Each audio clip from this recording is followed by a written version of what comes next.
Next, kita moving on kepada subtopik 6.2 which is DNA Replication. Untuk DNA Replication, kita ada 3 learning outcome which is the first one explain semi-conservative replication of DNA ataupun semi-conservative replication of DNA. And then the learning outcome B explain the enzymes and protein involved in DNA replication. And the last one explain the mechanism of DNA replication itself. But for this video, we just want to focus on the learning outcome A, which is explain the semi-conservative replication of DNA. So means that DNA kita ni dia replicate ataupun dia copy diri dia secara semi-conservative. Nanti kita akan tengok detail lah apa itu semi-conservative. Before kita masuk detail kepada explanation on semi-conservative replication, kita tengok dulu apa itu DNA replication. Okay. Point pertama, DNA carry genetic information in its sequence of nitrogenous bases. Okay, before this kita dah pernah belajar DNA dia ada 4 bases, nitrogenous bases. So kita ada adenine, kita ada thymine, kita ada cytosine dan kita ada guanine. Jadi DNA dia carry genetic information ni dalam bentuk sequence of nitrogenous base. Maksudnya kita tahu DNA ni double strand kan. So let's say ni 5 prime, GAATTC AG, for example 3 prime. Ni baru satu strand. Another strand which is kita tahu dia anti-parallel, so kita ada 3 prime, G dia pair dengan C. C A pair dengan T, A pair dengan T, and then G T C 5 prime. So kita punya genetic information dia berada dalam sequence ni lah, okay, yang kita panggil juga sebagai DNA.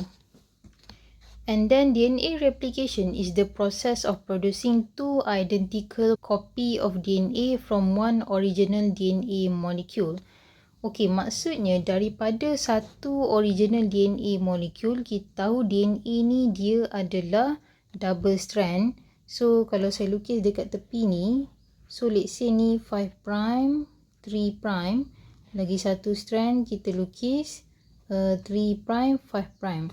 So daripada satu original DNA molecule, kita akan dapat 2 identical copy of DNA. So kita akan dapat macam ni lah. So satu, another one, lagi satu. Itu maksud DNA replication. Daripada satu dapat 2 copy. Dan 2 copy ni memang exact copy daripada original DNA ataupun kita panggil sebagai parent DNA ataupun old DNA. So original DNA ni nama lain dia adalah old DNA ataupun parent DNA. So kalau dengar ada perkataan ni tak pelik lah, dia refer kepada original DNA. And then di mana sebenarnya berlaku DNA replication ni? Dia berlaku dekat nukleus. Dan kita tahu nukleus ni yang ada true nucleus adalah eukaryotic cell, which is plant cell dengan animal cell. Kalau prokaryotic cell, contohnya macam bakteria, kita belajar masa chapter 2, prokaryotic cell tidak ada true nucleus, betul? So dia berlaku dekat nucleoid region lah ataupun in cytoplasm, okay? And then lebih tepatnya untuk DNA replication ni dia berlaku waktu bila? Dia berlaku sewaktu S phase of interphase.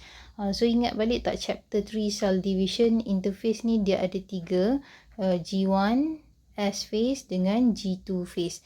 So DNA replication ni berlaku masa S phase, which is saya kata daripada satu DNA molecule kita nak menambah another copy of DNA molecule. Okay, boleh faham And then DNA replication occurs by semi-conservative replication mechanism based on Michelson and Starr experiment. Okay, so untuk DNA ni replicate diri dia untuk dapat 2 identical copy of DNA at the end of DNA replication, dia replicate secara semi-conservative replication. So siapa yang propose mechanism of semi-conservative replication ni? Ada 2 saintis yang kita namakan sebagai Michelson dengan Starr. So Michelson dengan Starr dia buat eksperimen and then they find out that DNA ni direplicate secara semi-conservative replication. Well, actually, before Michelson dengan Starr dia buat conclusion yang DNA ni replicate secara semi-conservative, actually ada another 2 model yang Michelson dengan Starr propose juga at the same time, which is the first one kita panggil sebagai conservative model, and then the second one yang tadi tu semi-conservative model, dan yang terakhir sebenarnya dispersive model. Tapi at the end of eksperimen yang Michelson dengan Starr buat, dia nampak sebenarnya DNA ni replicate secara semi-conservative. That's why lah untuk model yang diterima sebagai model DNA replication, kita terima semi-conservative model. Okay, so untuk semi-conservative model, dia kata dekat sini, each parental strand act as a template. Maksudnya setiap parental strand, kita tahu DNA ni adalah double helix. Dan juga double strand, so dia ada 2 strand lah. So setiap double strand tu dia bertindak sebagai template. Template ni adalah acuan, okay? Acuan untuk kita buat new DNA strand. So kalau kita tengok gambar kat sini, kita cuba fokus kepada semi-conservative dulu. So kita nampak yang biru pekat ni adalah parental DNA ataupun parental strand. So macam saya cakap before this, nama lain untuk parental strand adalah original strand ataupun old strand. So dia kata both of the strand ni actually act as a template. So let's say lah saya label dekat sini, ni strand yang pertama, yang ni strand yang kedua, dan kita tahu dua-dua ni warna biru pekat, okay?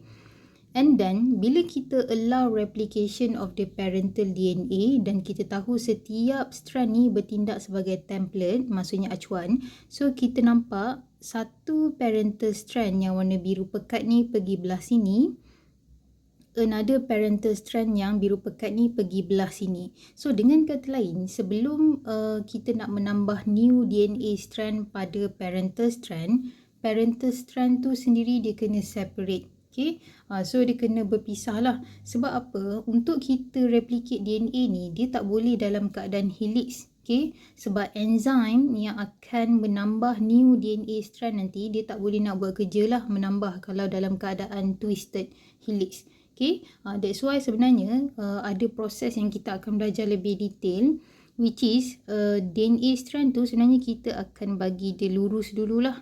Baru kita boleh menambah new DNA strand.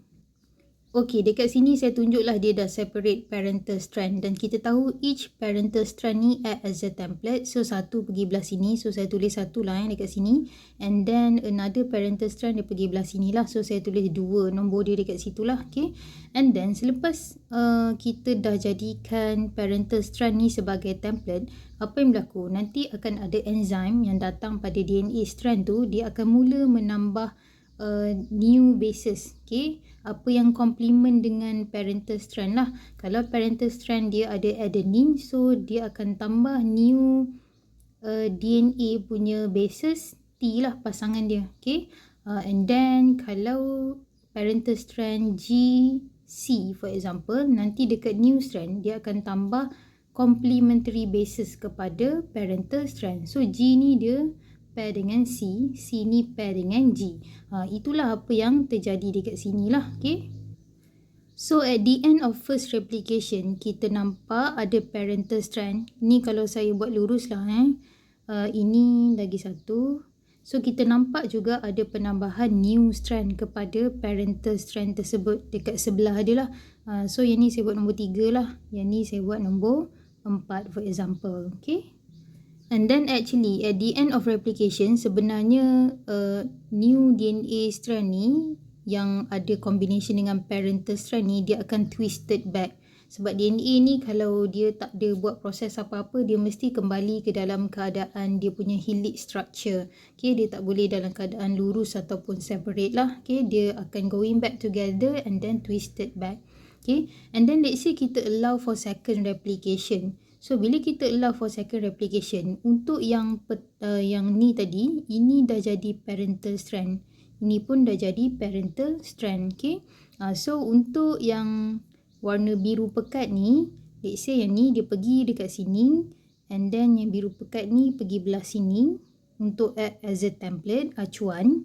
And then yang warna biru cair ni, dia pergi belah sini, and then yang ini dia pergi belah sini. So setiap parental strand ni dia bertindak sebagai template, acuan untuk buat new strand. Okay, boleh faham So dengan kata lain, ini dah jadi parent tadi sebab dah habis replication. So dia akan separate once again, satu pergi belah sini, satu pergi belah sini.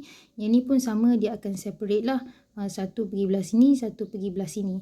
And then enzymes akan datang dan dia akan menambah new DNA strand.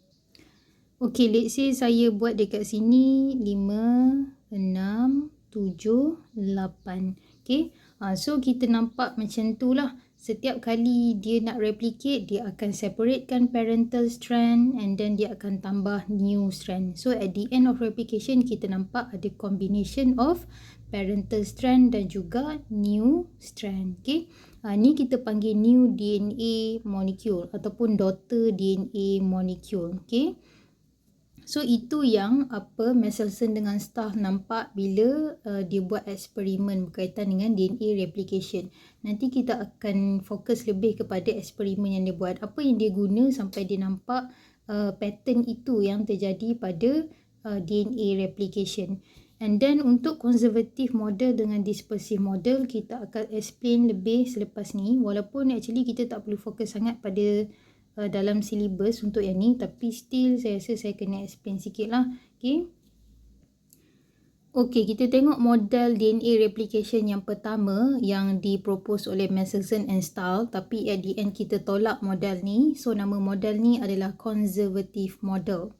Okay, so conservative model dia suggest apa? Two parental strand ataupun two original strand ataupun two parental DNA act as a template producing two DNA molecule. Okay, sama macam semi-conservative juga, dua-dua parental strand tu bertindak sebagai template untuk produce DNA molecule. Tapi kita tengok apa beza dengan semi-conservative. Kita baca lagi, dia kata one DNA molecule consists of two parental strand. Yang ni, one DNA molecule consists of two parental strand. Another DNA molecule consists of two new strand. So yang ni kita nampak another DNA molecule yang baru lah. Okay, so ada new strand. So dekat sini kalau kita tengok gambar yang dia bagi, parental strand ni dia bagi warna pink. Okay, let's say saya buat ni strand yang pertama, ini strand yang kedua. Dan dia kata both parental strand ni act as a template. Okay, macam biasa untuk kita menambah new strand, kita kena separatekan dulu parental strand. Okay, kalau tak enzim dia tak boleh nak menambah bases pada DNA strand. Okay, let's say saya dah separatekan. Okay, so ni pertama, ini yang kedua. Okay, so after that enzim datang, so dia menambah new strand. Let's say kita guna warna biru lah macam dia tunjuk kat sini. So dia tambah new strand yang ketiga. And then yang ni dia tambah new strand, ini yang keempat. Okay, lepas enzim dah buat new strand yang warna biru ni, apa yang berlaku? Parental strand yang warna pink ni, dia associate back. Okay, dia twisted back together. Dia tak twisted dengan yang baru ni. Dia twisted balik dengan dia punya partner yang lama. Okay, which is maksudnya parental dia akan twisted back dengan parental. New DNA strand dia akan twisted dengan new DNA strand. That's why lah kita nampak dekat sini at the end of first replication, kita nampak parental strand dia twisted together. At the same time kita nampak ada new DNA molecule yang ada both strand that are twisted together. So kita nampak dia tak mix together lah ataupun dia tak combine together. Tidak ada at the end of replication combination of parental strand dan new strand. Kalau kita tengok semi-conservative model, at the end of replication kita nampak parental strand dia akan twisted dengan new strand. Okay, and then bila kita allow second replication, so yang ini dah jadi parental strand lah. So kita nampak dekat sini. Okay, let's say saya tulis lah dulu nombor dia tadi. So ni 1, 2. So dua DNA molekul ni dah bertindak sebagai parental strand lah sekarang sebab kita nak buat second replication. Okay, as usual sebelum kita nak menambah new DNA strand, kita kena luruskan kita punya parental strand ataupun template strand. So saya tulis dekat sini. So 1, 2, and then yang belah sini pun kita kena luruskan dia tak boleh dalam keadaan double helix sebab nanti kita tak boleh nak menambah new DNA molecule. Okay. And then apa yang berlaku? Selepas second replication, kita menambah new DNA molecule. Saya guna warna biru lah untuk nampak. So ni tambah satu sebelah sini, ni tambah lagi satu sebelah sini lah. And then yang ni kita tambah satu belah sini, satu lagi belah sini. And then let's say kita cuba label. Okay, yang new strand ni saya buat dia nombor 5, nombor 6. Yang ini nombor 7 dengan nombor 8. Okay, at the end of replication, okay, selepas second replication, kita nampak untuk parental strand yang nombor 3 dengan 4, dia akan twisted back together. Ni 3 dengan 4 lah. Yang ni untuk yang baru 5 dengan 6. Yang ni tadi 1, 2. Yang ni tadi 7, 8. So, parental strand tadi yang 1, 2 dan juga 3, 4. So kita nampak kat sini, the two parental strand reassociate back after acting as a template for new strands, thus restoring the parental double helix. Okay, so selepas saja kita dah menambah new DNA strand yang warna biru pekat ni, kita nampak parental strand ni dia tak nak twisted dengan new strand. Dia twisted balik dengan dia punya partner yang lama, which is parental strand juga. And then kita nampak dia dalam keadaan double helix balik lah at the end of replication. So parental dengan parental, new dengan new strand. So itu apa yang conservative model propose. Kita tengok model yang kedua yang ditolak oleh Matriculation dengan Stahl. Nama model ni adalah Dispersive model. So untuk Dispersive model, dia kata the parental strand are broken into pieces of DNA fragment. And then fragment of the parental DNA act as a template, assembling two new DNA molecule. Each DNA molecule produce containing mixture of parental and newly synthesized fragments. Okey, untuk model yang ni, dia kata parental strand ni dia pecah kepada kepingan-kepingan kecil yang kita panggil sebagai DNA fragment. Okey. So dia pecah-pecah lah menjadi kepingan yang kecil. And then dia kata kepingan yang kecil tu, yang kita panggil sebagai DNA fragment tu, dia bertindak sebagai template and then dia akan assemble two new DNA molecule. Dan dia akan produce two DNA molecule lah yang ada campuran antara parental strand dengan new strand. Okay. So nampak dah kat sini macam tak berapa logik. And then at the end of replication, dia kata DNA fragment tadi, fragment ni kita gambarkan kepingan yang pecah-pecah tu lah, kecil tadi.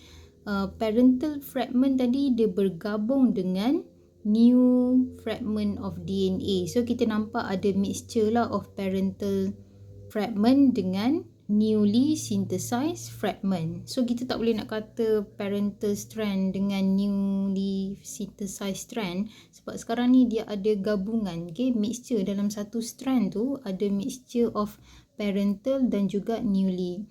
So ni dah bercampur lah, ni pun dah bercampur. And then bila allow second replication, sama juga yang ni dia akan break into pieces, kepingan-kepingan yang kita panggil sebagai DNA fragment, dan dia akan jadi template untuk produce new DNA strand. And then at the end of replication, kita nampak dia cantum saja antara parental dengan new strand. Which is kat sini saya rasa dispersive model ni antara yang I would say macam tidak logik lah, okay, untuk DNA replication. So that's why lah untuk dispersive model ni Matriculation dengan Stahl tolak, okay. And then model yang ketiga, which is model yang memang diterima sampai sekarang, okay, selagi tidak ada orang lain yang propose model yang lebih baik. So kita ada semi-conservative model ataupun semi-conservative model. So this is the only model that is accepted for DNA replication proposed by Matriculation dengan Stahl. So untuk semi-conservative model, saya explain lagi walaupun kita dah explain dekat atas tadi. Dia kata the two parental DNA separate and each act as a template for synthesis of a new complementary strand of DNA. So the two parental strands separate, so satu pergi belah sini, satu pergi belah sini. And then both of the strand act as a template, bertindak sebagai acuan to produce new DNA strand yang complementary kepada parental strand. Bila saya kata complementary, maksudnya dia complementary dari segi basis dan juga dari segi direction lah. Okay. So let's say parental strand dia punya strand and then dia punya basis adalah ACG TTA, for example. Ini parental strand. And then bila kita menambah new strand kepada parental strand tu, disebabkan parental strand tu act as a template, so dia mesti kena complement.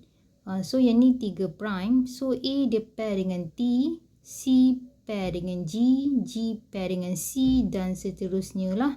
Okay, 5 prime. So boleh nampak ini yang kita namakan sebagai complementary strand. Strand yang complement on each other means that kalau one strand ada adenine, pasangan dia mesti dengan thymine. Ini kita dah belajar daripada chapter 1 lagi. Okay?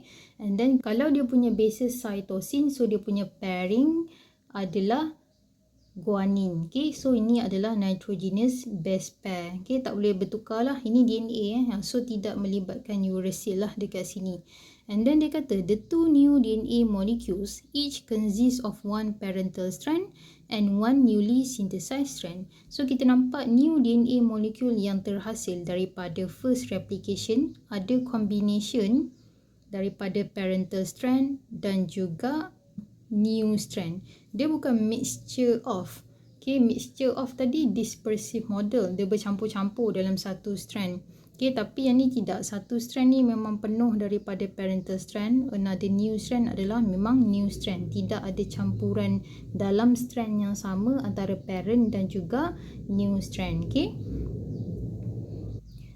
Okay, once again kalau saya cuba label dekat sini, ini parental strand sebelum first replication and then kita tahu dia akan separate. So parental strand pergi dekat both side and then kita menambah strand yang baru. So kita letak ni nombor 3, ini nombor 4. And then bila kita nak buat second replication, dua ni dah jadi sebagai parent lah. Okay, tadi dia jadi daughter DNA, tapi bila kita nak allow second replication, dua ni jadi parent.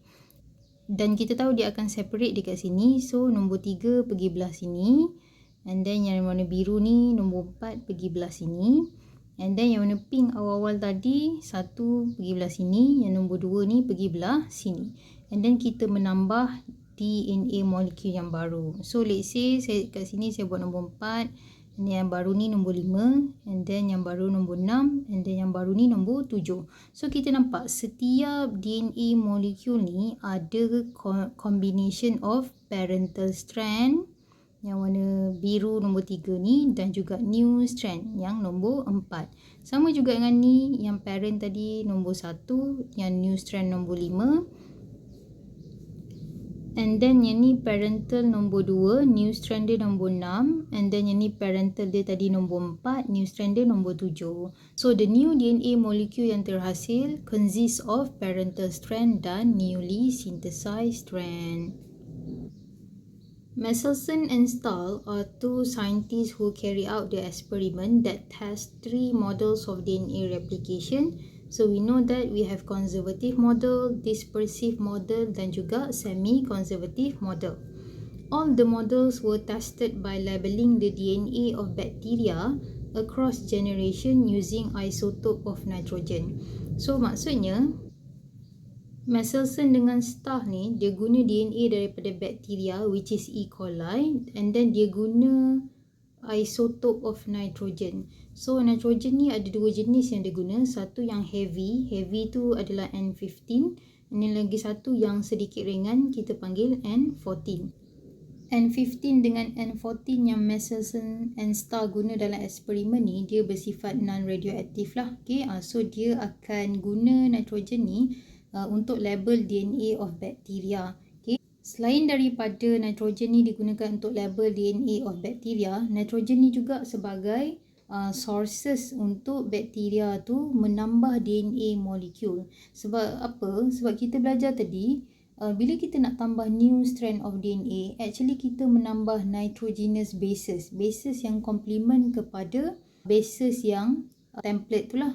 Okay? So disebabkan nitrogenous bases ni sumber dia daripada nitrogen, that's why kita letak bakteria tu dalam nitrogen lah, which is dia letak dulu dalam N15 and then dia keluarkan, dia masukkan dalam N14.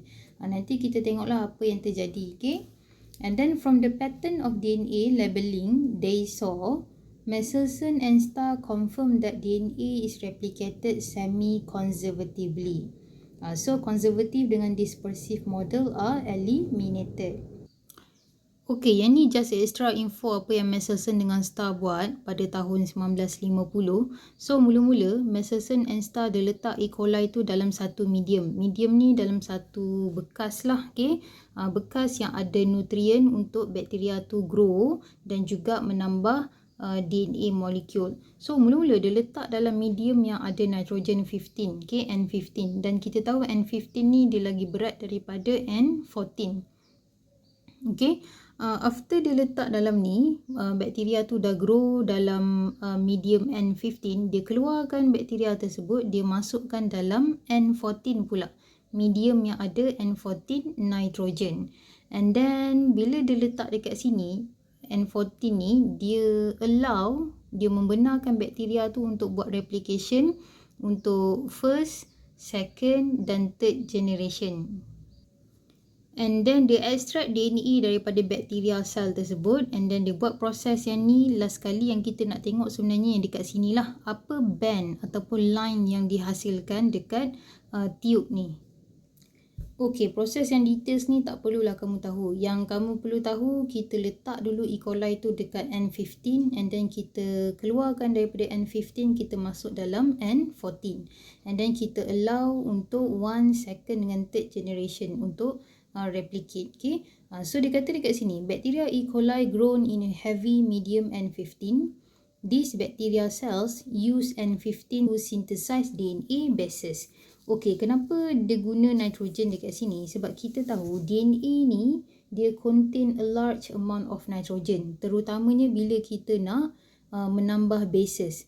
Sebab bases yang kita belajar, actually dia nitrogenous bases. Okay? Kalau kamu fokus kepada dia punya structure yang lebih mendalam, kamu akan nampak banyak nitrogen lah dekat bases tersebut.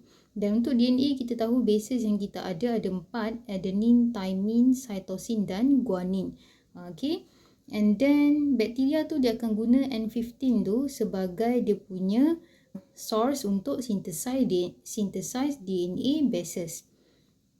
After kita allow the E. coli to grow in N15 medium, E. coli tu kita akan transfer pula kepada light medium, which is N14. After that, the bacteria cells DNA is extracted using density gradient centrifugation method for few generation. So kita tengok parental, first generation, second generation dan third generation. Proses centrifugation ni kalau kamu nak baca lebih, you may read on your own, okay? So kita tak akan discuss lebih lah dan tidak ada pun dalam syllabus sebenarnya. Sebelum ni ada, tapi sekarang dah tak ada, dikeluarkan daripada syllabus. Okay, so untuk figure dekat bawah ni ataupun diagram dekat bawah ni, kita nampak ada parental generation, first, second dengan third. Okay, and then untuk yang pertama tadi, kita masukkan bakteria tu dalam N15 kan. So bila kita buat density gradient centrifugation method ni, kita nampak dekat parental generation ni, kita nampak ada band dekat centrifugation tube ni. Band yang terhasil adalah N15 dan N15. Okay, so which is kita tahulah ini adalah double strand of DNA. And then bila kita keluarkan daripada N15, kita masukkan pula ke dalam N14, which is N14 ni dia lebih ringan compared to N15. Jadi kalau ada N14, N14 tu band dia akan muncul dekat atas lah daripada N15 sebab N15 ni berat.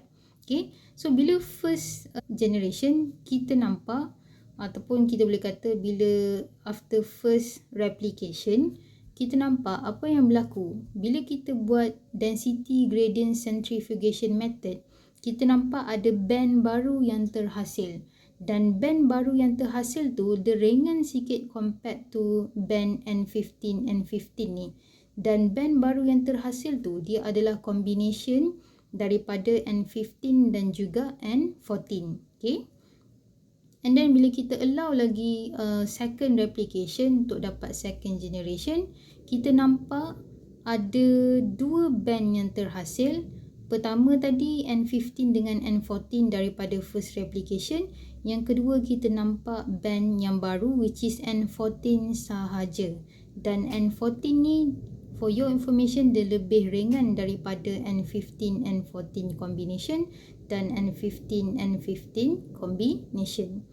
And then bila kita allow for third replication untuk dapat third generation, kita nampak N15 dengan N14 ni still ada dekat tengah-tengah, tapi lebih banyak N14 yang dihasilkan. Okey, masa yang awal tadi dia letak DNA bakteria tu dekat N15. So kita nampak N15, N15. Sebab tu dia berat lah, paling berat. So dia duduk dekat bawah, dekat centrifugation tube tu. And then bila kita allow first replication untuk dapat first generation, kita tahu DNA ni direplicate secara semi-conservative. So parental strand ni akan act as a template dan separate untuk menambah new DNA. So kita nampak N15 dekat sini, N15 dekat sini. And then untuk N14 adalah yang barulah, new DNA yang baru. Okay. Kenapa dia menambah warna merah dekat sini? Sebab saya kata tadi selepas kita letak dalam N15 nitrogen, kita letak dalam N14. Sebab itulah dia menambah DNA tu menggunakan N14. Sebab N14 ni kan nitrogen. Nitrogen ni adalah source untuk nitrogenous base yang adenine, thymine, guanine dengan cytosine. Okay, after that kita masih letak lagi dia dalam N14. Kita tak keluarkan pun dia dalam N14. Apa yang kita nampak untuk second replication, kita nampak untuk yang ni dia dah jadi parental strand, so dia akan separate. So ni N15 and then dia punya another parental strand tu pergi belah sini, N14. Yang ni N14 parent, let's say pergi belah sini, and then N15 tadi pergi belah sini. Okay. And then untuk yang baru, disebabkan kita masih letak dia dalam N14, so dia menambahlah yang baru dekat sini. Okay. Oh, before that, lupa pula saya nak cakap, untuk yang first generation ni, bila ada combination antara N15 dengan N14, kita akan nampak band yang baru lah. Which is band ni lebih ringan compared to band N15, N15 sahaja. Okay, so bila ada combination berat dan ringan ni, so dia duduk di tengah-tengah. Okay. Tapi bila kita tengok second replication, kita nampak ada combination of N15 dengan N14. So kita akan expect ada band di tengah-tengah. And then kita nampak ada N14 sahaja, which is kita tahu N14 ni dia lebih ringan. So kita akan expect ada band dekat atas daripada band N15, N14. Okay. And then bila kita allow third replication dan kita masih letak bakteria tu dalam N14 dan dia menggunakan N14 tu sebagai sources of nitrogenous base dia.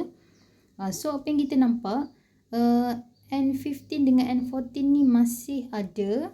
And then kita akan nampak lebih banyak N14. Okay, disebabkan bakteria tu guna N14 lah untuk adding new bases pada new DNA strand.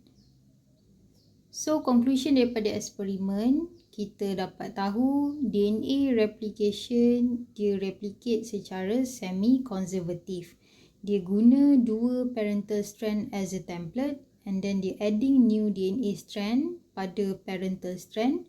And then the newly synthesized DNA molecule consists of one parental strand dan juga one new strand. Okay.